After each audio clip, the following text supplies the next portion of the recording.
Lieutenant Norah had learned to make herself invisible long before she ever arrived at Forward Operating Base Blackstone. At 31, she moved through the mountain outpost like a ghost, clipboard in hand, recording equipment counts and weather patterns, while the real soldiers, at least, that's what they called themselves, conducted their important business of planning missions and trading war stories. The morning briefing room buzzed with the usual testosterone-fueled energy. Captain Jake Morrison strutted around the tactical map, gesturing broadly as he outlined patrol routes. Sergeant Mike Rodriguez cracked jokes about the local wildlife. Private Tommy Davis cleaned his rifle with the reverence of a man who'd never actually fired it in combat. Weather report shows clear skies for the next 72 hours. Norah said quietly from her corner seat, consulting her meticulously maintained logbook. Wind patterns suggest. Thank you, Keen. Lieutenant Colonel Brad Rowland cut her off without looking up from his coffee. We'll take it from here. The dismissal stung, but Norah had grown accustomed to it. She'd been at Blackstone for 4 months, and the routine never varied. She observed, she recorded, she reported, and they ignored every word she said. To them, she was just a desk jockey who'd somehow ended up in a combat zone, probably through some bureaucratic mix-up. What they didn't know, what nobody at Blackstone knew, was that the quiet woman with the clipboard had once been the youngest member of the Army's most elite sniper unit. The small metal box hidden beneath her cot contained an SSO 2015 Special Scout Sniper Unit insignia earned through 4 years of impossible shots in impossible conditions. 43 confirmed kills across 3 deployments, each one a surgical strike that had saved countless American lives. But that was before Kabul, before the hesitation that lasted 2 seconds and cost 12 innocent civilians their lives. 3 weeks later, before she'd requested transfer to observation duty, where her deadly skills couldn't hurt anyone except enemy morale if they bothered to listen to her intelligence reports. During afternoon patrol briefings, when Morrison suggested yet another predictable route through the valley floor, Norah would quietly sketch alternative paths in her notebook. Routes that provided better cover, higher ground, escape options if things went sideways. She tried sharing these observations exactly once, during her 2nd week at Blackstone. "Sir, if I may suggest," she'd begun, standing with her hand drawn. "Tactical map. This ridgeline offers superior overwatch positions and—" Keen. Rowland had interrupted, his voice dripping with condescension. "Your job is to count bullets and check the weather. Leave the tactical planning to those of us who actually understand combat." The room had erupted in snickers. Rodriguez had made a joke about promoting her to general. Davis had suggested maybe she could plan their lunch routes too. Norah had simply sat down, returned to her notebook, and never spoke up in briefings again. But she never stopped observing. Every dawn, she climbed to the highest observation point on the base, a rocky outcrop the soldiers had nicknamed Lookout Lodge. While the rest of the unit slept off their previous night's card games and war stories, Norah studied the terrain through her personal scope, a civilian model she purchased herself, since requisitioning proper equipment would require explaining why a logistics officer needed precision optics. She memorized every ridge, every shadow, every possible firing position within a 2-mile radius. Her official logbook contained the required weather reports and supply inventories. But between those pages, she maintained detailed range cards, wind calculations, and sketches of potential sniper nests. She knew this mountain better than soldiers who'd been stationed here for years. When Private Davis asked why she always carried that old M24 rifle surplus equipment she'd claimed from the armory, she simply said it was backup gear. When Sergeant Rodriguez wondered why she never joined their evening poker games, she explained she preferred quiet time. Nobody pressed further. Nobody was curious enough to look deeper. They saw what they expected to see: a desk officer who'd somehow ended up in a combat zone. They never noticed how her eyes constantly swept the perimeter during mess hall conversations. They never saw how she instinctively identified cover and concealment wherever she went. They never realized that the woman they dismissed as just an observer was actually observing everything. In the mess hall, soldiers would joke about her intensity. "Look at Keen," Morrison would laugh, "studying that mountain like it owes her money." They had no idea she was memorizing every rock formation, every tree line, every potential hiding spot an enemy might use. While they played cards and shared stories, she was calculating wind patterns and bullet trajectories in her head, muscle memory from a lifetime of precision shooting that she couldn't simply turn off. The base's internet connection was sporadic, but when it worked, Norah would read intelligence reports that painted an increasingly troubling picture. Enemy activity was escalating throughout the region. Professional fighters were moving into the area, not the usual insurgents with AK-47s and improvised explosives, but trained marksmen with high-end equipment and the patience to use it effectively. She'd filed 3 separate reports about unusual movement patterns she'd observed during her morning reconnaissance. Disciplined formations that suggested military training. Equipment caches positioned for long-term operations. All of it pointed to a coordinated enemy presence that was far more sophisticated than anything Blackstone had faced before. All 3 reports had been filed without response. She'd found them in the trash can outside Roland's office 2 days later. But Norah kept watching, kept recording, kept preparing, because somewhere in the back of her mind, in the part of her brain that had kept her alive through 4 years of impossible missions, she had the growing certainty that Blackstone was about to face something it wasn't prepared for. And when that moment came, when the poker game stopped and the jokes died and lives hung in the balance, she would be ready. The question was whether anyone would finally be willing to listen. The radio crackled to life at 0547 hours, shattering the pre-dawn quiet of forward operating base Blackstone. Norah was already at her observation post, coffee growing cold beside her notebook as she tracked the morning mist patterns through her scope. The panicked voice of Corporal Andy Peterson from Patrol Delta cut through the static like a knife. "Base, this is Delta 2. We have casualties. Sniper contact. Sniper contact. Williams is down. Repeat, Williams is down." The base erupted into controlled chaos. Norah watched through her scope as soldiers poured from the barracks, grabbing gear and shouting coordinates. But she kept her focus on the distant mountains, scanning methodically for any sign of the shooter's position. There a glint of reflected light from a ridge approximately 800 meters northeast of the patrol's last known position. The telltale signature of morning sun catching a scope lens, visible for less than 2 seconds before disappearing into shadow. She grabbed her radio. "Base, this is Observation Post Alpha. I have possible sniper position. GRID reference 41, SMB 2365745821. Range approximately. Keen, get off the command frequency." Lieutenant Colonel Roland's voice cut through her transmission. "This is operational traffic only." Norah released the transmit button, her jaw tightening as she watched the glint appear again, this time from a slightly different position. The enemy sniper was mobile, professional, already repositioning after his shot. She opened her logbook and began recording everything. Time, wind conditions, light angle, estimated range, probable escape routes. By the time the medical helicopter lifted off 40 minutes later, carrying Corporal Danny Williams' body back to the main base, Norah had filled 3 pages with detailed observations. She tracked the sniper's movement through 4 different positions, mapped his probable infiltration route, and calculated the ballistics required for his kill shot.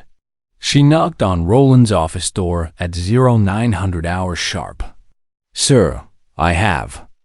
Intelligence on this morning's sniper contact, she began, holding her logbook. Roland looked up from his paperwork with barely concealed irritation. Keen, we have actual combat soldiers handling this investigation. Your job is to count supplies, and, sir, I observed the enemy shooter's positions during the engagement. I've documented his movement patterns, equipment signatures, and probable. That's enough, Roland snapped. You're a logistics officer, not an intelligence analyst. File your weather report and get back to your real duties. Norah stood at attention for a moment longer than necessary, her eyes meeting Roland's with quiet intensity. Understood, sir. Will that be all? Dismissed. She left the report on his desk anyway. 2 days later, Private Marcus Thompson from the communications section approached her during evening mess. His face was pale, hands shaking slightly as he set down his tray across from hers. Ma'am, he said quietly, glancing around the make. Sure they weren't overheard. Can I ask you something? Norah looked up from her own untouched food. Thompson was barely 19, fresh from training, still had that eager-to-please demeanor that combat hadn't yet worn away. What's on your mind? Thompson? It's about Williams, he whispered. The guys are saying it was a lucky shot, maybe 300 meters from the tree line. But I was monitoring communications when it happened, and I heard Peterson's initial report before they told him to switch frequencies. Norah waited. Peterson said, the shot came from way up on the ridge. He estimated 700, maybe 800 meters. That's not a lucky shot, is it, ma'am? That's... Thompson struggled with the words. That's professional level stuff. What makes you think that? Norah asked carefully. My dad was a Marine sniper in Iraq, Thompson said. He told me stories about enemy marksmen, how they operated. This feels like one of those stories. He leaned closer. Ma'am, you file reports every day. Weather, observations, stuff like that. Have you seen anything that might help us figure out who we're dealing with? Norah glanced toward the command table, where Roland was laughing at something Captain Morrison had said. Neither man looked particularly concerned about the professional sniper who had just claimed their first casualty. Thompson, she said quietly, if I were you, I'd be extra careful on patrol. Watch the high ground. Trust your instincts. And if something feels wrong, don't hesitate to take cover. Yes, ma'am. But what about the bigger picture? Shouldn't command know if we're dealing with a trained marksman instead of regular insurgents? Norah looked at the young soldier's earnest face and made a decision that would change everything. Meet me at the observation post after evening formation. Bring your notebook. At 2,100 hours, Thompson climbed to Lookout Lodge, where Norah was waiting with her logbook and a thermos of coffee. The mountain air was crisp, clear enough to see the distant peaks by starlight. What I'm about to show you doesn't leave this position, Norah said. Understood? Yes, ma'am. She opened her logbook to the pages documenting William's death. Thompson's eyes widened as he saw the detailed diagrams, wind calculations, ballistic analysis, and movement tracking that she'd recorded during the attack. This is incredible, he breathed. This is actual intelligence work. Why isn't this in the official reports? It was. I submitted it to command, along with 2 previous reports about enemy movement patterns I'd observed. Norah turned to earlier pages, showing weeks of meticulous observations, professional discipline, advanced equipment, coordinated positioning, all the signs of trained military operators. Thompson studied the diagrams by flashlight. Ma'am, where did you learn to do analysis like this? Norah was quiet for a long moment, staring out at the dark mountains. Previous assignment. Different unit. Were you intelligence? Another pause. Something like that. Thompson looked up from the notebook. Ma'am, we need to get this to higher command. Division level, maybe even corps. This is way above Blackstone's capability. With what evidence? One dead soldier and the observations of a logistics officer that the local command refuses to read. But surely, if we presented it properly. Thompson, Norah interrupted gently. How long have you been in the Army? 11 months, ma'am. I've been in for 13 years. Trust me when I tell you that sometimes the hardest enemy to fight isn't the one shooting at you from the mountains. Sometimes it's the one sitting behind a desk who refuses to listen. They sat in silence for several minutes, looking out over the valley where Williams had died that morning. What do we do? Thompson finally asked. Norah closed her logbook and stood. We keep watching. We keep recording. And we get ready. Ready for what? She looked at him with eyes that had seen too much combat. Too many good soldiers die because of bad decisions made by people who thought they knew better. For when they finally have to listen. As they descended from the observation post, neither of them noticed the figure watching from the communications bunker. Sergeant First Class Robert Dalton had served 3 tours in Afghanistan before being assigned to Blackstone, and he recognized the signs of a professional conversation between soldiers who understood war better than their commanders did. Tomorrow, he decided, he would have a private conversation with Lieutenant Keene, because something told him that the quiet woman with the clipboard might be the most dangerous person on the entire base. Sergeant First Class Robert Dalton found Norah at 0530 hours, cleaning her M24 rifle behind the supply shed where the morning formation couldn't see them. His approach was silent, the kind of movement that came from years of combat patrols, but Norah's head came up immediately, her hands never pausing in their methodical maintenance routine. Morning, Sergeant, she said, without looking up from the rifle's bolt assembly. Morning, Lieutenant. Dalton settled beside her on the wooden crate she was using as a workbench. Mind if I ask you something? Depends on the question. Dalton watched her hands work with the practiced efficiency of someone who'd performed this ritual thousands of times. You handle that weapon like you've used it before. In anger, I mean. Norah's hands paused for just a fraction of a second. Before continuing, it's standard maintenance, Sergeant. Every soldier learns basic rifle care. Sure they do. But most soldiers don't clean a sniper rifle like they're preparing for a mission. Dalton leaned forward slightly. And most logistics officers don't carry personal scopes or maintain range cards in their off-duty notebooks. This time, Norah did look up, her green eyes meeting his with careful assessment. You've been watching me. I've been watching everyone. Since I got here 6 months ago. It's what keeps people alive. Dalton gestured toward the mountains. Especially with what happened to Williams yesterday. Williams was killed by enemy contact. Happens in combat zones. Williams was killed by a single precision shot at 800 meters in mountain wind conditions, Dalton said quietly. That's not enemy contact. That's professional execution. Norah resumed cleaning her rifle. I'm sure Command has everything under control. Command thinks it was a lucky shot from the tree line. They're planning to counter with more aggressive patrols. At lower elevations. Dalton shook his head. They're going to get more soldiers killed. Ben, maybe you should take your concerns to Lieutenant Colonel Rowland. Maybe I should. Or maybe I should talk to the person who's been filing detailed intelligence reports that no one bothers to read. Dalton reached into his pocket and pulled out a folded paper. Found this in the trash outside the command office yesterday. Norah recognized her own handwriting immediately. 3 pages of observations about enemy movement patterns, equipment signatures, and tactical assessments. All dismissed without consideration.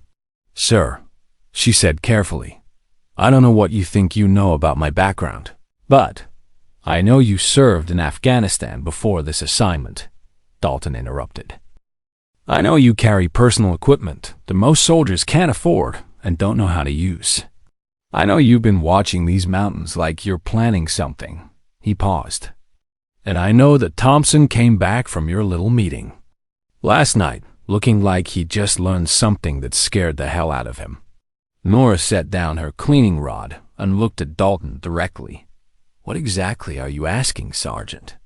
I'm asking if you're who I think you are. Because if you are, then Blackstone has been sitting on the one person who might be able to stop whatever's coming next. Before Norah could respond, the base alarm began blaring. Both soldiers jumped to their feet as voices shouted across the compound. The radio in Dalton's pocket crackled with urgent transmissions. Base, this is Echo 1.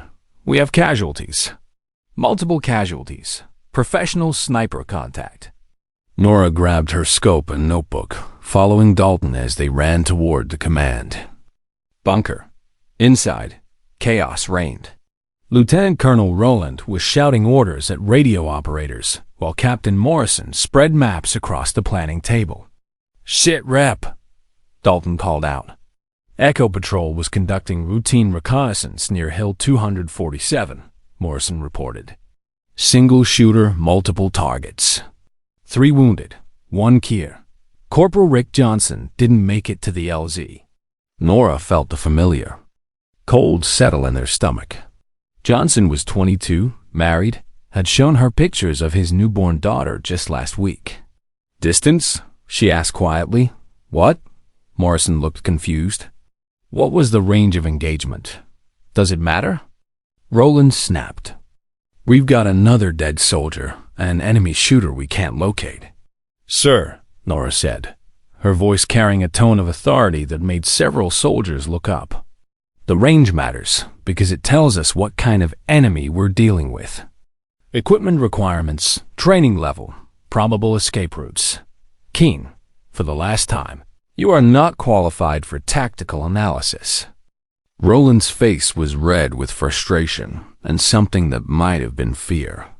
Your job is to, my job, Norah interrupted, is to observe and report, which I've been doing for 4 months while you've been throwing away every piece of intelligence I've provided. The command bunker fell silent. No one spoke to Rowland that way. No one challenged command authority in front of junior enlisted personnel. Rowland's voice was dangerously quiet. Lieutenant Keene, you are relieved of duty pending. Disciplinary review. Report to your quarters immediately. Sir. Dalton stepped forward, with respect. Maybe we should listen to.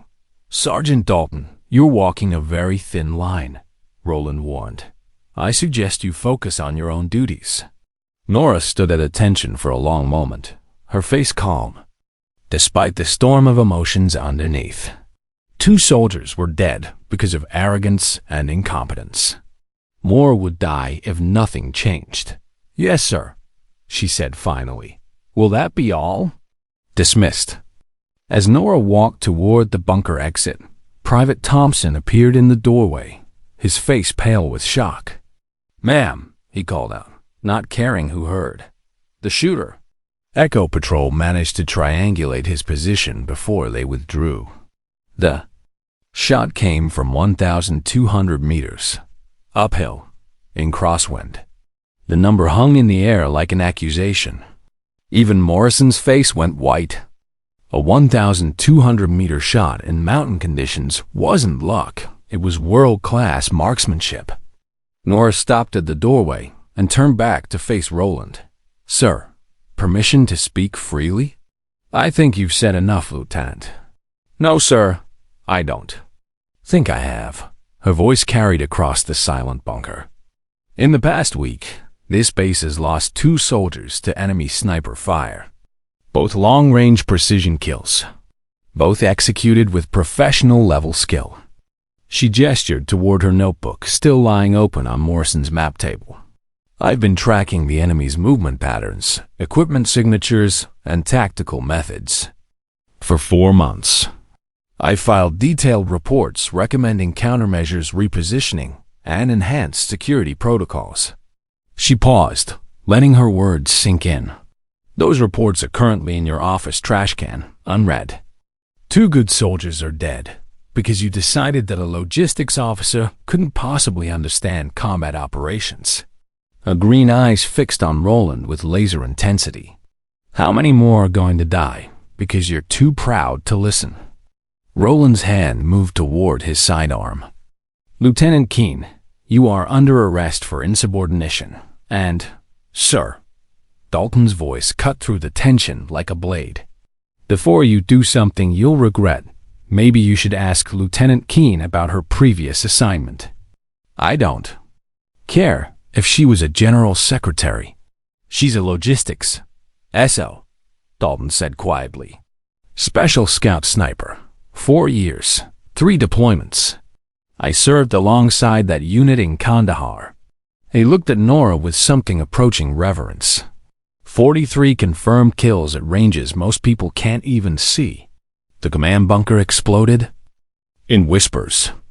SSO was legendary ghosts who eliminated high-value targets with surgical precision. Soldiers who could hit a target at 1,500 meters in conditions that would challenge Olympic marksmen. Roland stared at Norah, his face cycling through confusion, disbelief, and growing comprehension. Is this true? Norah nodded once. Yes, sir. Why didn't you tell us? You never asked. And when I tried to provide tactical input based on my experience, you made it very clear that my background was irrelevant. Morrison found his voice. Ma'am, if you're former SSO, then you could. I could what, Captain? Take the shot? Norah's voice was bitter. With what authority? Using what equipment? From what position? She shook her head. You've spent 4 months making it clear that I'm just the woman with the clipboard. You don't get to change your mind. Now that you're scared. Dalton stepped closer to Roland. Sir, with all due respect, we have a professional enemy sniper eliminating our people. And we have the one person on this base who's qualified to stop him sitting in timeout because she hurt your feelings. The radio crackled again. Base, this is Charlie 3. We have movement on the North Ridge.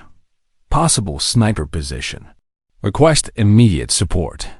Roland looked at the radio, then at Norah, then at the faces of soldiers who were beginning to understand that their lives might depend on the quiet woman they'd been ignoring for months. Lieutenant Keene, he said slowly, what do you need? Norah's smile was sharp as winter wind. I need you to trust me. Just once. And then? And then I'll show you what a real observer can do. At 0400 hours, while forward operating base. Blackstone slept fitfully under the shadow of 2 fresh graves. Norah climbed to Lookout Lodge with her notebook, scope, and a thermos of coffee that would last until dawn. The mountain air bit through her jacket, but she welcomed the cold. It would keep her sharp for what needed to be done. She'd spent the previous evening in Roland's office, spreading her intelligence reports across his desk like evidence in a trial. 4 months of meticulous observations, pattern analysis, and tactical assessments that painted a clear picture of what Blackstone was facing. Not random insurgents or opportunistic fighters, but a coordinated team of professional snipers with military training and high-end equipment. Jesus Christ, Morrison had whispered, studying her range cards and movement tracking diagrams. This is graduate-level intelligence work. This is staying alive, Norah had replied simply. Now, positioned on the rocky outcrop with her scope.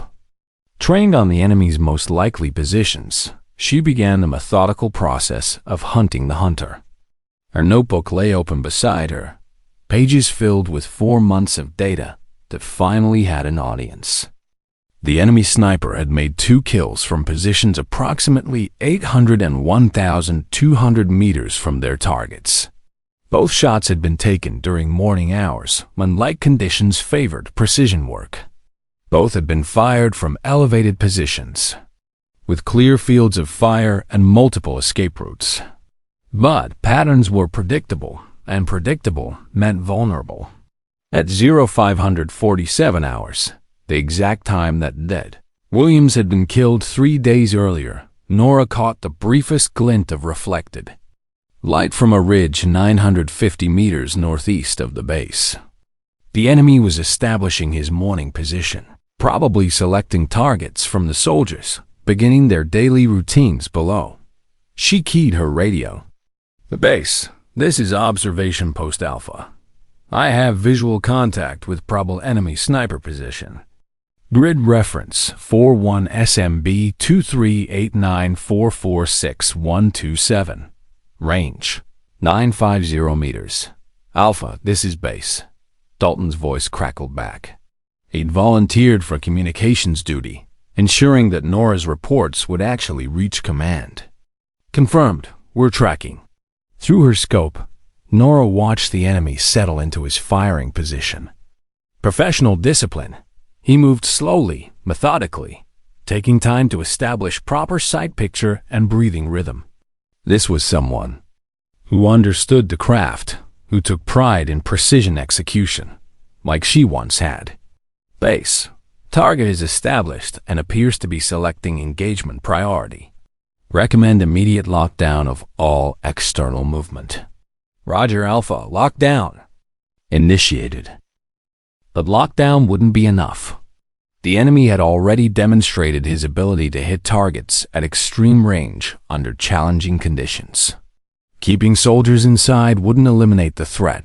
It would just delay the inevitable until the next patrol, the next mission, the next opportunity. Norah opened her personal equipment case and removed the M24 rifle she'd been maintaining for 4 months. The weapon felt familiar in her hands, muscle memory awakening after years of dormancy. She told herself she was done with this life, done with the weight of taking human lives. But 2 dead soldiers had changed the mathematics of conscience. She attached her personal scope, a civilian model, but high-quality optics that she'd zeroed herself on the base's practice range during countless sleepless nights. Range 950 meters. Wind variable 3 to 5 mph from the southwest. Temperature 42 degrees Fahrenheit. Humidity low. All factors that would affect bullet trajectory and required precise calculation. Her hands moved automatically, making minute adjustments to windage and elevation. The familiar ritual of precision. Shooting calmed her mind, pushed away the doubts and second-guessing that had plagued her since Kabul. This wasn't about redemption or proving herself. This was about mathematics and physics and saving lives. Through her scope, she could see the enemy sniper's profile clearly now. Professional equipment, quality camouflage, patient positioning that spoke of extensive training. He was scanning the base methodically, probably calculating ranges to high-value targets. Norah's crosshairs found their mark. Center mass, just below the sternum. A killing shot that would drop the target instantly without opportunity for return fire or calling for support. She controlled her breathing, feeling her heartbeat slow as the familiar zone of absolute focus descended. The world narrowed to a single point of calculation: wind speed, bullet drop, target movement, trigger control. Everything else, the cold mountain air, the weight of command expectations, the faces of dead soldiers fell away until only the shot remained. Her radio crackled softly. "Alpha, this is base. We have eyes on your position. Confirm you are engaging?" "Affirmative, base. Engaging now." Norah exhaled slowly, held her breath, and squeezed the trigger with the steady pressure of 13 years' experience. The rifle bucked against her shoulder, the report echoing off the mountain walls like thunder announcing divine judgment.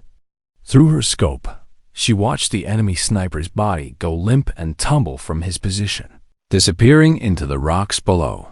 Threat neutralized. Target down. "Base, this is Alpha. Confirmed kill. Enemy sniper is down." The radio exploded with voices, confirmation requests, tactical assessments, demands for details. But Norah simply lowered her rifle and opened her notebook to record the shot. Time 0551 hours. Range 950 meters. Conditions: variable wind, clear visibility. Single shot, center mass. Target eliminated. 20 minutes later, Dalton arrived at the observation post with Morrison and a squad of soldiers tasked with confirming the kill. Their faces showed a mixture of awe, respect, and something that might have been fear. 950 meters, Morrison sighed, checking his rangefinder. In mountain wind conditions. Single shot. That's what the book says, Norah replied, packing away her equipment with practiced efficiency. Dalton approached carefully, like someone meeting a legend. Ma'am, how long were you planning this? Since the first casualty report. She closed her notebook and stood. I've been mapping his patterns, calculating his preferred positions, waiting for the right opportunity. You could have told us, Morrison said. We could have provided support, official authorization. With what credibility? Norah shouldered her rifle and started down the rocky path. Yesterday I was just the woman with the clipboard. Today I'm suddenly qualified for tactical operations? She shook her head. The shot needed to be taken, so I took it. As they descended toward the base, Morrison's radio crackled with confirmation from the forward observers who'd reached the enemy position. Professional-grade sniper rifle, military equipment, identification documents suggesting foreign military training. Everything that Norah's intelligence reports had predicted. Ma'am, Thompson called out as they approached the command bunker. How did you know where he'd be positioned? Norah paused at the bunker entrance, looking back at the mountain, where she just eliminated a threat that could have killed dozens more American soldiers. Because I know how snipers think, she said simply. I know what positions offer the best angles, the clearest shots, the safest escape routes. She met Thompson's eyes. I know because I used to be one of them. Used to be? Dalton asked. Norah's smile was cold as winter wind. Sergeant, once you're SSO, you're always SSO. The only question is whether command is smart enough to use the tools they have. She entered the bunker where Roland was waiting with maps, radios, and for the first time in 4 months, genuine respect. Lieutenant Keene, he said formally, I believe we need to discuss your new assignment. Sir, I'm happy to continue my current duties as tactical observer. With some modifications, Roland said. Effective immediately, you're authorized for direct action as needed. Your intelligence reports will receive priority review, and your tactical recommendations will be implemented without question. Norah looked around the command bunker at faces that finally understood who they'd been ignoring for 4 months. Soldiers who now knew that the quiet woman with the clipboard carried more than just weather reports and supply counts. One condition, sir. Name it. Next time I tell you there's a threat in those mountains, you listen the first time. Because I'd rather prevent casualties than avenge them. Roland nodded slowly. Understood, Lieutenant. Anything else? Norah opened her notebook to a fresh page, already planning tomorrow's observations. Yes, sir. We need to talk about the other two. Snipers. The room fell silent. Other two? Professional teams operate in cells of 3 to 4. This was just the first one. She looked up from her notes. The real hunt starts now. The enemy's response came faster than anyone expected. At 0800 hours the following morning, while Norah was briefing Roland's staff on multi-sniper tactical doctrine, the base radio erupted with panic transmissions from 3 separate patrol units simultaneously. Base, this is Alpha 6. Sniper contact from the western ridge. Base Charlie 2 is taking fire from elevated position, north-northwest.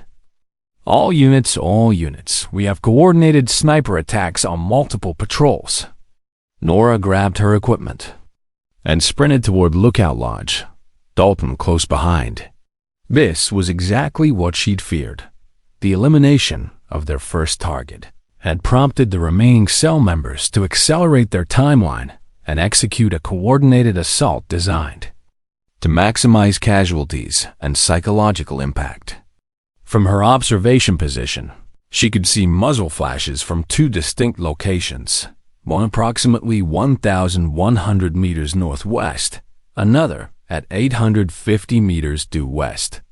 Professional positioning that created overlapping fields of fire while maintaining mutual support capabilities.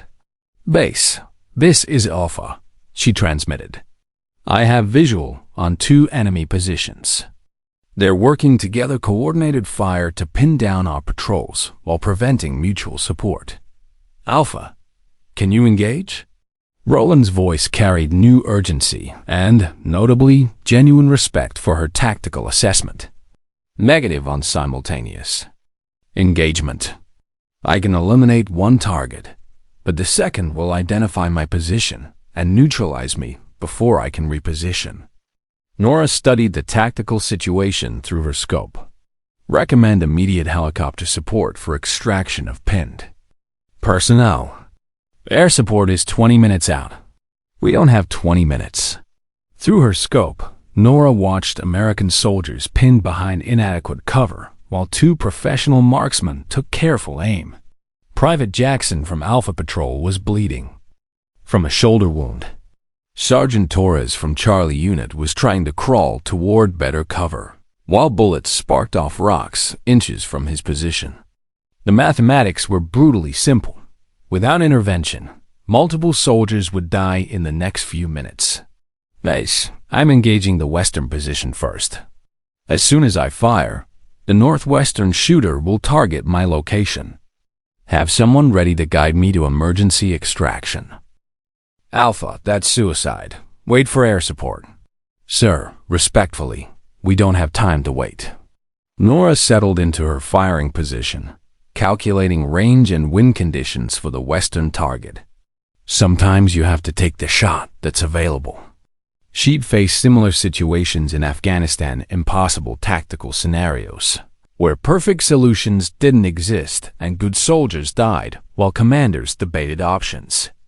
The difference was experience, knowing when to bend rules, when to accept risks, when to make the hard choice that saved lives at the cost of everything else. Range to western target, 850 meters, slight upward angle, crosswind from the south. The enemy sniper was partially concealed behind a natural rock formation, but she could see enough of his silhouette to ensure a killing shot. Norah controlled her breathing, found her natural respiratory pause, and fired. The rifle bucked against her shoulder as the bullet crossed the valley in 1.2 seconds of perfect ballistic trajectory. Through her scope, she watched the western sniper crumple and fall silent. Immediately, she rolled left and began low crawling towards secondary cover as bullets from the northwestern position began impacting her previous location. Rock fragments exploded around her as the surviving enemy marksman demonstrated why professional snipers always worked in teams. "Alpha, this is base. Are you hit?" "Negative. Western target is down, but northwestern shooter has me pinned. I need covering fire or immediate extraction." "Alpha, this is Delta 7, came a new voiceover. The radio. "I have eyes on your position and the remaining target. Providing covering fire now." Staff Sergeant Mike Rodriguez, the same soldier who joked about Norah's intensity for months, opened up with sustained automatic rifle fire toward the northwestern position. It wasn't accurate at that range, but it forced the enemy sniper to seek cover instead of maintaining aimed fire at Norah's position. She used the distraction to bound toward a cluster of boulders that offered better concealment and a clearer angle on the remaining target. Her movement was textbook infantry tactics, short rushes, proper use of cover, minimizing exposure time. Skills she'd learned before SSO training, foundations that had kept her alive through 4 years of impossible missions. Good covering. Fire, Delta 7. Maintain pressure for 30 seconds while I reposition. From her new position, Norah could see the northwestern sniper clearly. He was professional enough to remain disciplined under covering fire, but not experienced enough to immediately relocate when his partner was eliminated. Classic tactical error that would cost him his life. Range: 1,100 meters, significant upward angle, wind now quartering from the southwest. A difficult shot even under ideal conditions. Nearly impossible while under enemy observation and with friendly lives hanging in the balance. But nearly impossible was still possible. Norah made her calculations, adjusted her scope, and settled into the zone of absolute focus that had made her legendary in the Special Scout sniper community. The world narrowed to breathing, heartbeat, wind estimation, and trigger control. Everything else, the radio chatter, the covering fire, the weight of expectations, faded into background noise. She fired. The shot was perfect. The enemy sniper fell backward from his position, his rifle clattering down the rocky slope as gravity clanged. Another professional who'd made the mistake of underestimating American precision. Base, this is Alpha. Northwestern target is down. Both enemy positions neutralized. The radio exploded with confirmations, casualty reports, and extraction coordination. But Norah simply sat back against the boulder, feeling the familiar emotional crash that followed high-stress engagements. 2 more human beings eliminated with surgical precision. 2 more faces that would join the others in her nightmares. But 7 American soldiers were alive who wouldn't have been without her intervention. 20 minutes later, as medical helicopters evacuated the wounded and security teams confirmed both enemy kills, Norah found herself surrounded by soldiers who looked at her with something approaching reverence. "Ma'am," Private Thompson said. Quietly, that was the most incredible shooting I've ever seen. 2 targets, extreme range, while under fire. "It was necessary," Norah replied simply. Sergeant Rodriguez approached with obvious discomfort. "Lieutenant, I owe you an apology." "We all do. For months we treated you like ... He struggled for words. "Like a logistics officer doing her job? Like you didn't matter? Like your opinions were worthless?" Rodriguez shook his head. "We were stupid, blind, and good soldiers nearly died because of it." Dalton joined the group with Norah's equipment bag and a radio update from command. "Division headquarters wants a full after-action report. They're also sending a technical intelligence team to analyze the enemy equipment and determine what organization we're dealing with. Any preliminary findings?" Norah asked. "Professional-grade rifles, foreign military markings, communications equipment suggesting coordination with external command structure." Dalton's expression was grim.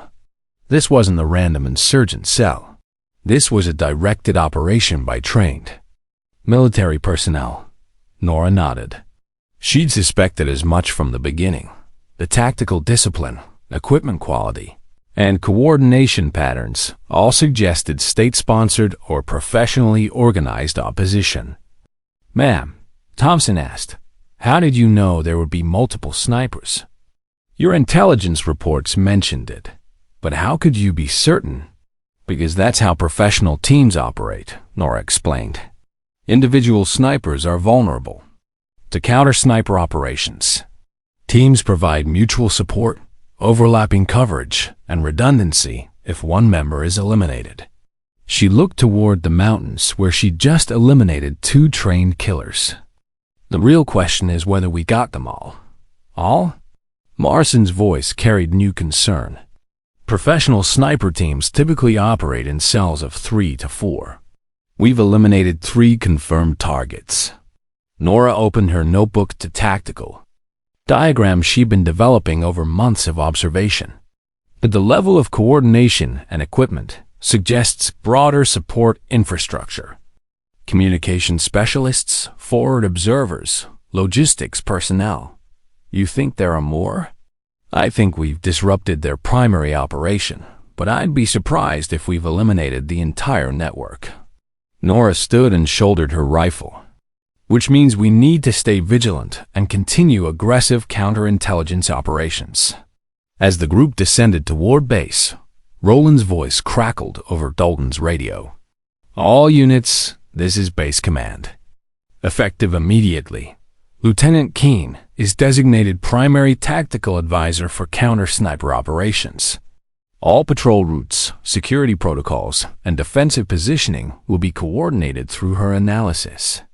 Rodriguez looked at Norah with a mixture of respect and embarrassment. "Ma'am, if you don't mind me asking, why didn't you tell us from the beginning? About your background, your experience?" Norah was quiet for several steps before answering. "Because the best intelligence officers are the ones nobody notices. The moment you announce your capabilities, you become a target for enemy intelligence gathering and political maneuvering." She glanced back at the mountain peaks. "Sometimes it's better to be underestimated until the moment you need to prove otherwise. And now everyone knows what I can do. Which means the next phase of this operation will be much more dangerous." As they reached the base perimeter, Norah's radio crackled with an encrypted transmission from Division Intelligence. "Alpha 7, this is Falcon 1. We have intercepted enemy communications indicating retaliatory operations planned against. Forward operating base Blackstone. Recommend immediate defensive upgrades and enhanced security protocols." Norah looked at the faces of soldiers who'd spent months dismissing her assessments and now hung on every word she spoke. "Gentlemen," she said quietly, "the real war is just beginning." The attack came at 0347 hours on a moonless Thursday morning, exactly as Norah had predicted it would. She'd spent the previous week transforming Blackstone's defensive posture, repositioning observation posts, upgrading communication protocols, and training every soldier on base in counter-sniper tactics. But professional military units didn't. Abandon operations after losing 3 team members. They escalated. The first indication was the communications blackout. Enemy electronic warfare specialists jammed all radio frequencies simultaneously, cutting Blackstone off from outside support and preventing coordination between defensive positions. Classic special operations doctrine: isolate the target, disrupt command and control, then execute precise strikes against vulnerable points. Norah was already awake at her observation post when the jamming began, studying thermal signatures through night vision equipment she'd requisitioned from division stores.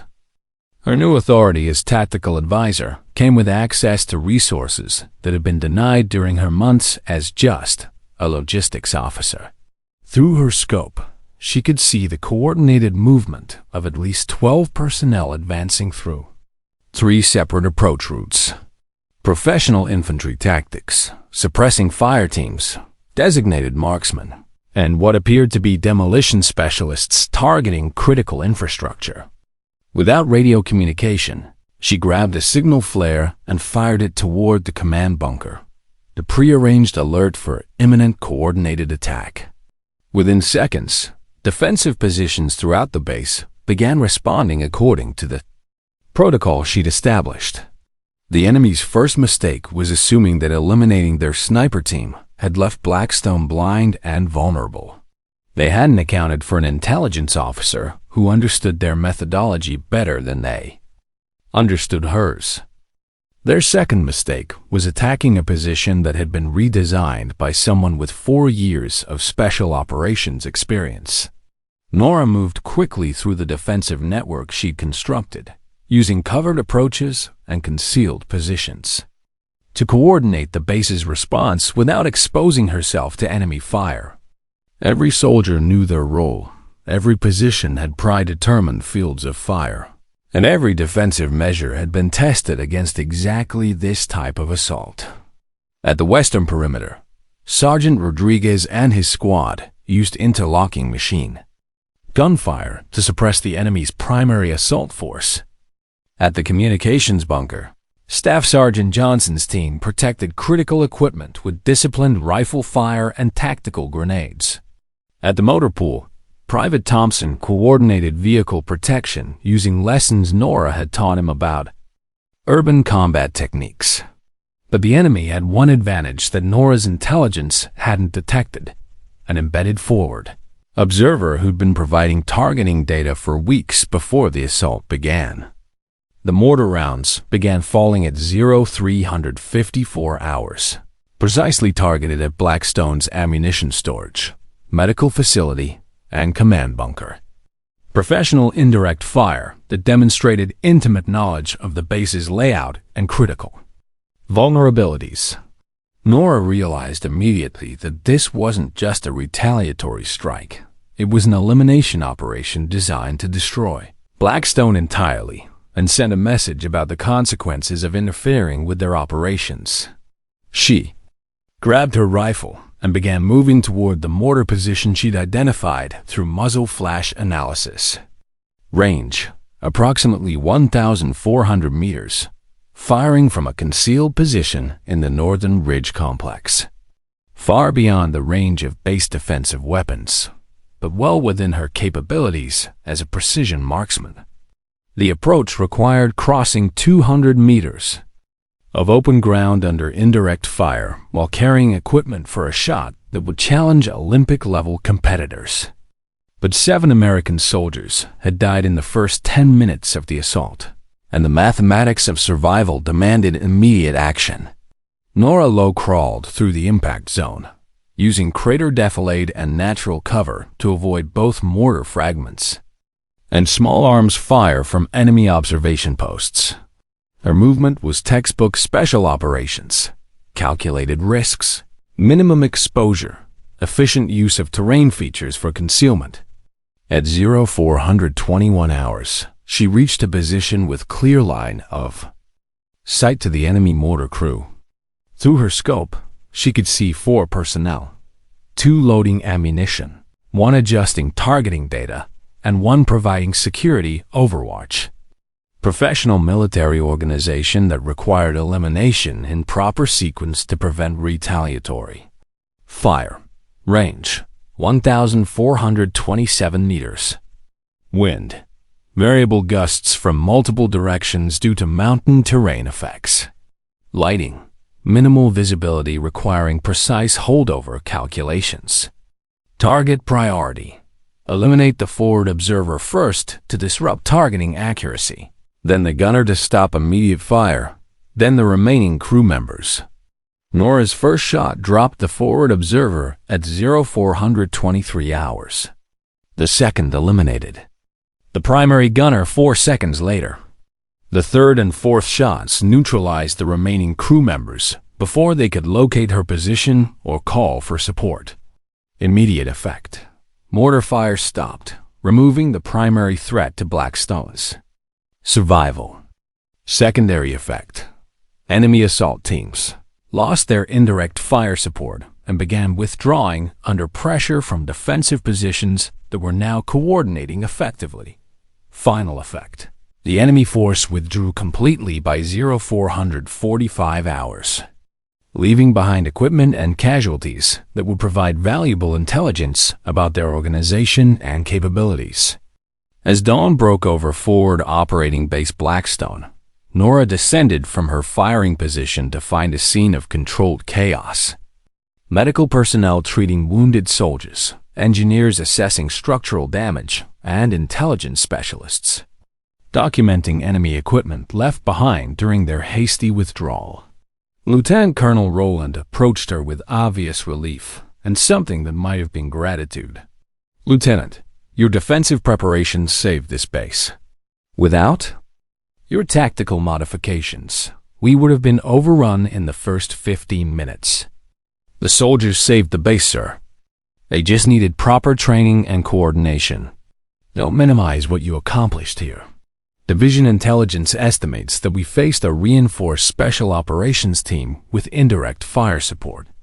Under normal circumstances, a forward operating base would be completely destroyed by that level of assault." Norah looked around at soldiers who were alive because she'd spent weeks teaching them how to survive exactly this type of attack.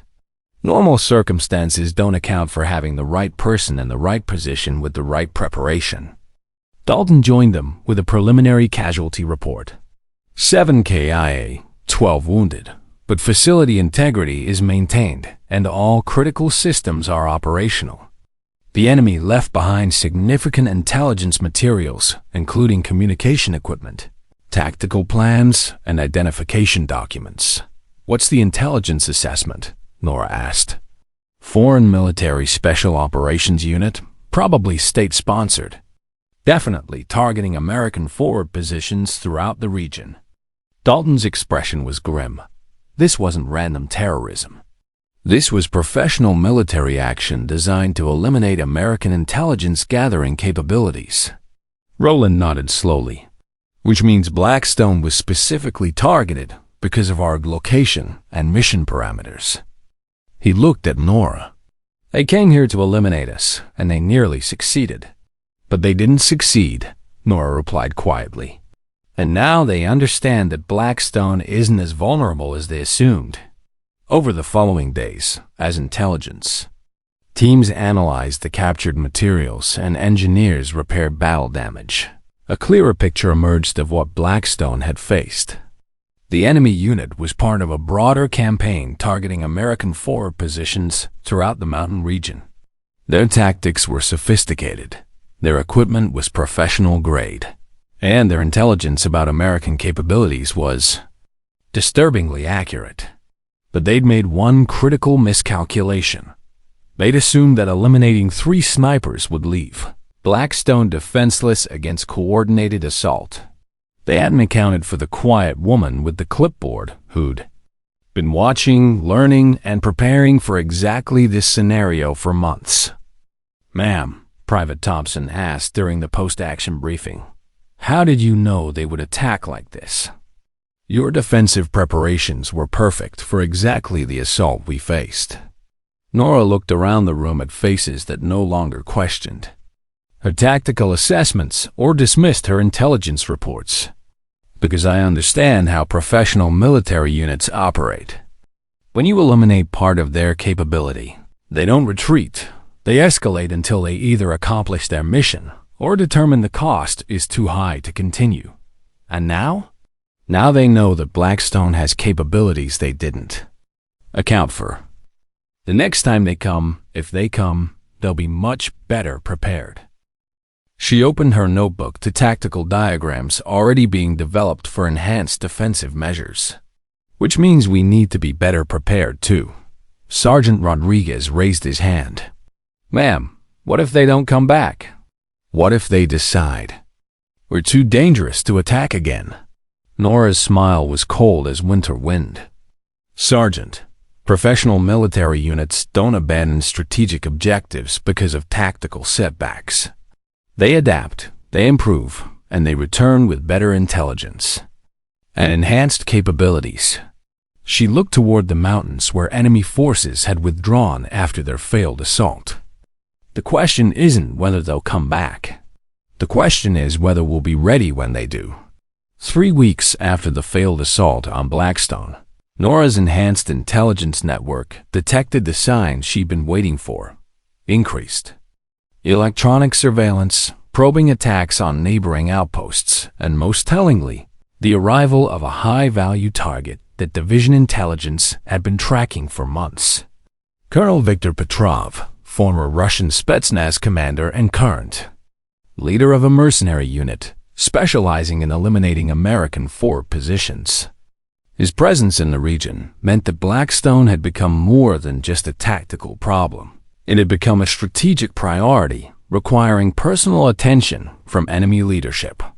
The intelligence briefing took place at 0600 hours in Blackstone's renovated command center with secure communication links to Division and Northern Command. Norah stood before a room filled with officers who now hung on every word of her tactical assessments. Petrov's unit specializes in complex operations against hardened targets, she explained, pointing to satellite imagery and intelligence reports. Previous operations have included the destruction of 3 American outposts in Afghanistan and 2 British positions in Syria. His methodology involves extensive reconnaissance, psychological warfare, and coordinated assault using overwhelming force. Lieutenant Colonel Rowland studied the intelligence materials with obvious concern. What's his likely approach to Blackstone? Based on previous operations, he'll attempt to isolate us completely communications, supply lines, medical evacuation capabilities. Then he'll use indirect fire and coordinated assault to create multiple simultaneous crises that overwhelm our defensive capabilities. Captain Morrison leaned forward. Timeline? Intelligence suggests active preparation for major operations within 72 hours. Petrov doesn't maintain field positions for extended periods. He prefers rapid deployment, immediate action, then extraction before enemy forces can respond effectively. Dalton raised his hand. Ma'am, given the level of threat we're facing, shouldn't we request immediate reinforcement or consider tactical withdrawal? Norah was quiet for a long moment, studying the faces of soldiers who'd learned to trust her. Judgment, but might not be prepared for what that judgment would require. Gentlemen, reinforcement would take 48 hours minimum. Tactical withdrawal would abandon critical intelligence assets and signal to enemy forces that American positions can be eliminated through sustained pressure. She closed her notebook and looked directly at Rowland. Sometimes the best defense is eliminating the threat before it can fully develop. What are you suggesting, Lieutenant? I'm suggesting that Colonel Petrov made the same mistake his advance teams made. He's assuming that Blackstone is a typical forward operating base with standard defensive capabilities. Norah's green eyes carried the cold calculation that had made her legendary in the Special Scout sniper community. He's not prepared for what we've become. The room fell silent as the implications settled. Norah wasn't proposing enhanced defensive measures or tactical withdrawal. She was proposing to hunt the hunter. Ma'am, Thompson said carefully, you're talking about offensive operations against a target that's eliminated multiple American positions. I'm talking about using the element of surprise against an enemy who thinks he understands our capabilities.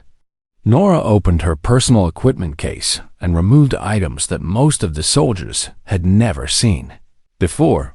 Advanced night vision equipment, specialized communication gear, and precision shooting accessories that belong to the world's most elite marksmen. Petrov's greatest strength is his intelligence about American defensive doctrine. But he has no intelligence about me. Rowland stared at the equipment spread across the briefing table. You're planning to eliminate him personally. I'm planning to eliminate the command structure of his operation before he can execute coordinated assault against this position. Norah's voice carried absolute certainty. Remove the leadership, and professional military units become disorganized groups of individual soldiers without coordination or strategic direction. That's suicide.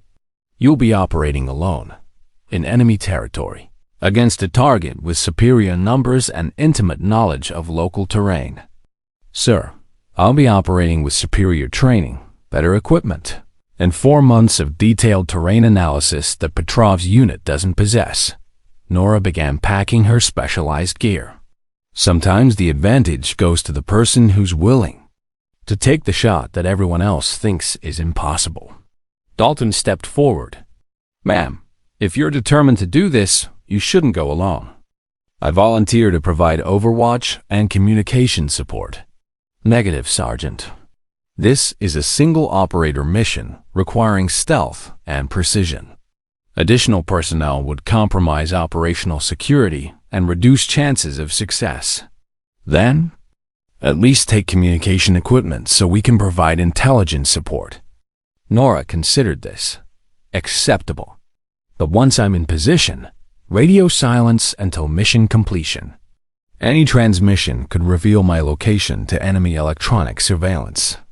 Over the next 6 hours, as afternoon faded to evening, Norah prepared for what would either be the most important mission of her career or the last operation she would ever conduct.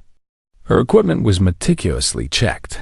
Rifle zeroed for extreme range conditions. Ammunition hand-selected for consistency. navigation equipment programmed with approach routes that avoided known enemy positions. But more importantly, she spent time with the soldiers of Blackstone men who'd learned to trust her judgment and who would be defending the base if her mission failed.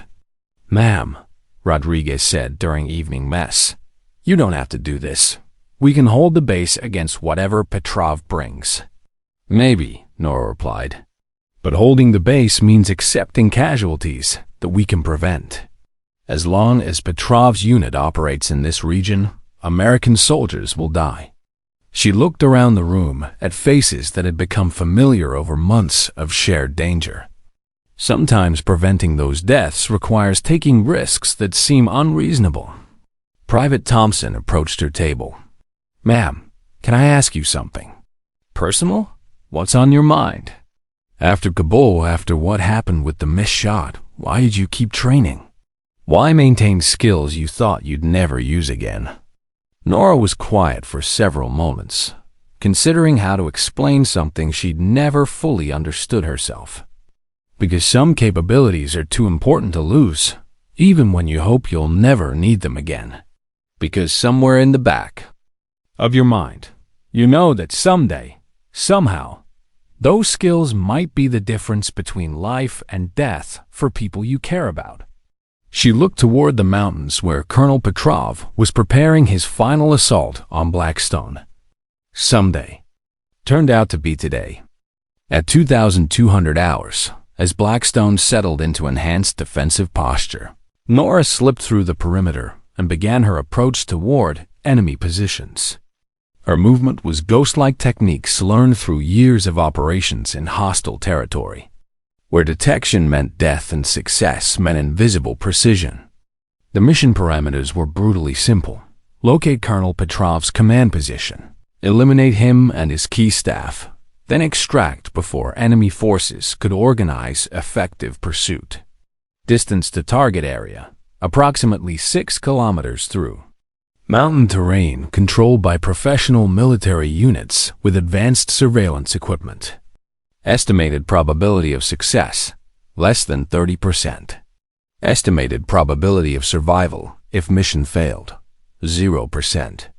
But sometimes mathematics mattered less than necessity, and necessity demanded that the threat to Blackstone be eliminated before it could fully develop.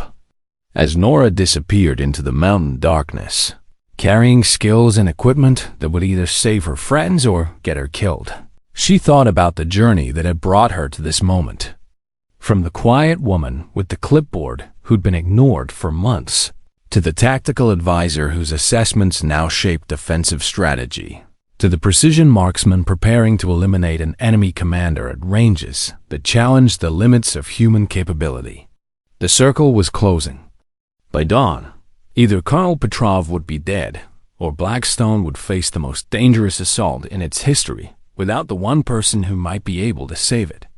Sometimes the most important battles were fought by soldiers that no one would ever know about, in places that would never appear on maps, against enemies whose names would never be recorded in official histories. But those battles mattered just as much as the famous ones. Maybe more. At 0347 hours, as Colonel Viktor Petrov reviewed final assault plans in his temporary command post, he had no way of knowing that death was watching him through a precision scope from 1,247 meters away.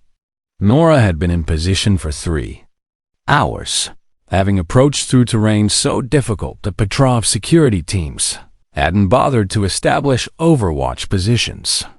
Professional arrogance, the assumption that no single operator would attempt infiltration through mountain passages that challenged experienced mountaineers, much less precision shooting from positions that offered minimal cover and no escape routes. But professional arrogance had always been the weakness of commanders who believed their reputation made them invulnerable. Through her scope, Norah could see the enemy command structure clearly. Petrov himself, recognizable from intelligence. Photographs, studying tactical maps with 3 subordinate officers. Professional discipline, quality equipment, and the confidence of soldiers who'd never failed to eliminate their assigned targets. Until tonight. The wind was variable, gusting between 8 and 12 miles per hour from multiple directions. Due to mountain terrain effects, temperature had dropped to 34 degrees Fahrenheit, affecting ballistic performance. Humidity was high from evening mountain mist, requiring additional calculation for bullet trajectory. Range: 1,247 meters. The longest shot she'd ever attempted under combat conditions, at the absolute limit of her equipment's capability and her own skill. A miss would reveal her position to enemy forces with overwhelming numerical superiority and intimate knowledge of local terrain. But a hit would eliminate the command structure of the most dangerous enemy unit operating in the region. Norah made. Her final calculations adjusted her scope for extreme range conditions and settled into the zone of absolute focus that had defined her career as a special scout sniper. The world narrowed to breathing, heartbeat, wind estimation, and trigger control. Everything else, the impossible odds, the certainty of death if discovered, the weight of Blackstone's survival faded in the background noise. She thought about Private Thompson, barely 19 and eager to prove himself. Sergeant Rodriguez, who'd apologized for months of dismissive treatment. Dalton, who'd recognized her capabilities when no one else would listen. Roland, who'd finally learned to trust expertise over ego. She thought about Williams and Johnson, good soldiers who died because intelligence was ignored and preparation was dismissed as unnecessary. She thought about the child in Kabul, the 2-second hesitation that had haunted her for 7 years. This time, there would be no hesitation. At 0352 hours, Norah fired a single shot across 1,247 meters of mountain air. The bullet flew for 1.8 seconds through variable wind conditions, temperature gradients, and humidity effects that would challenge the most sophisticated ballistic computers. It struck Colonel Viktor Petrov's center mass, eliminating him instantly and creating immediate chaos in the enemy command structure. Norah didn't wait to observe the results. Professional snipers understood that successful shots were followed by immediate relocation to avoid counter-battery fire. She began withdrawing through the same difficult terrain she'd used for approach, moving quickly but carefully through mountain passes that offered concealment from enemy pursuit. Behind her, the enemy unit was discovering what happened to professional military organizations when their command structure was suddenly eliminated. Radio traffic indicated confusion, conflicting orders, and the beginning of tactical collapse as subordinate leaders struggled to maintain mission continuity without central coordination. By 0500 hours, Norah was back within Blackstone's defensive perimeter. REPORTING mission success to a command staff that had spent the night preparing for assault that would never come. Confirmed elimination of primary target. She reported to Roland and his officers. Enemy command structure has been disrupted. Intelligence intercepts suggest tactical withdrawal is already beginning. Dalton looked up from radio monitoring. Equipment. We're tracking enemy communications. Multiple units are requesting new orders, but there's no central authority providing coordination. They're starting to withdraw piecemeal. Timeline for complete withdrawal? Roland asked. Based on previous operational patterns, professional military units typically extract within 6 hours of command structure elimination, Norah replied. Without central leadership, maintaining field operations becomes logistically impossible. Morrison shook his head in amazement. A single shot eliminated an entire enemy operation. A single shot eliminated the person who made that operation possible, Norah corrected. Professional military capabilities depend on professional leadership. Remove the leadership, and the capabilities become disorganized individual actions. Over the following days, intelligence confirmed what Norah had predicted. Petrov's unit had withdrawn completely from the region, abandoning equipment and strategic positions that had taken weeks to establish. Other enemy operations throughout the mountain region had been disrupted as word spread about the elimination of their most successful commander. Forward operating base Blackstone had gone from being a target for elimination to being the position that had eliminated the primary threat to American operations in the entire region. But for Norah, the most important change was simpler and more personal. During the morning briefing 3 days after Petrov's elimination, when she suggested modifications to patrol routes based on intelligence about remaining enemy capabilities, every officer in the room listened carefully and implemented her recommendations without question. When Private Thompson asked for advice about advanced marksmanship techniques, she spent an afternoon teaching him principles of precision shooting that might save his life someday. When Sergeant Rodriguez requested permission to establish enhanced observation posts using techniques she'd developed, his request was approved immediately and implemented according to her specifications. The quiet woman with the clipboard had become the tactical advisor, whose assessments shaped strategy for the entire forward area of operations. But more than that, she'd become something she'd never expected, a leader whose expertise was valued, whose judgment was trusted, and whose recommendations were implemented because they saved lives. "Ma'am," Thompson said during evening mess, "can I ask you something? What's on your mind? After everything that's happened, the recognition, the new authority, the respect, do you ever think about transferring back to active sniper operations?" "SSO would probably take you back in a heartbeat." Norah looked around the room at soldiers who'd learned to trust her judgment, who implemented her tactical recommendations, who came to her for advice about everything from equipment maintenance to family problems back home.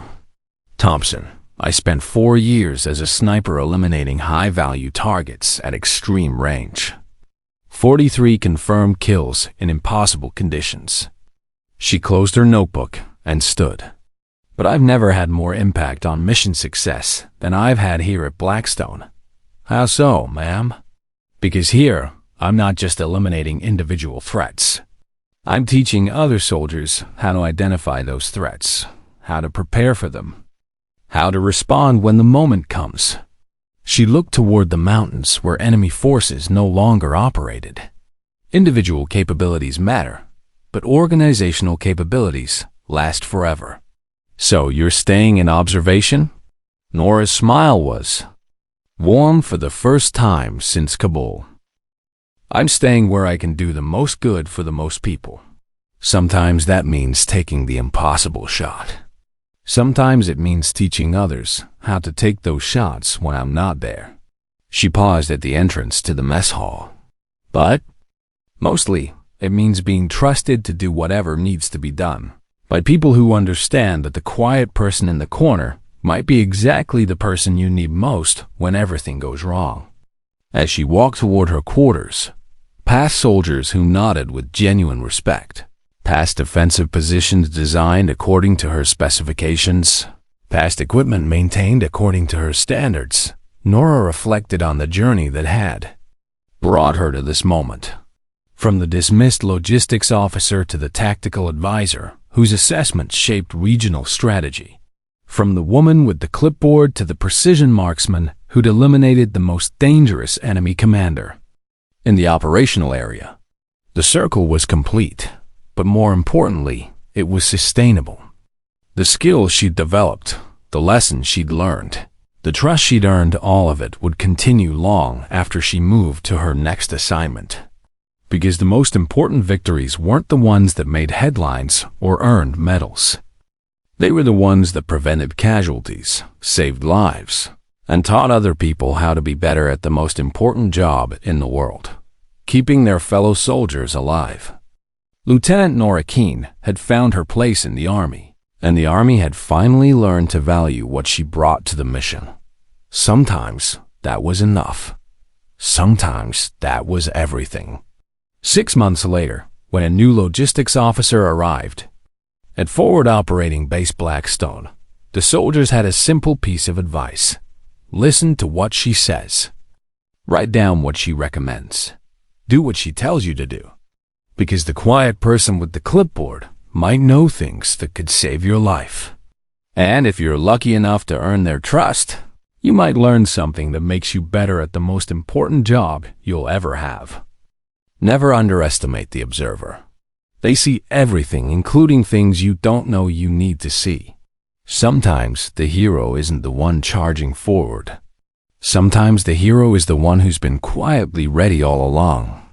If you enjoyed this story, don't forget to hit the subscribe button and become a part of our Everyday Life Stories community. Where are you watching from? Drop a comment below. We love hearing from our amazing viewers around the world.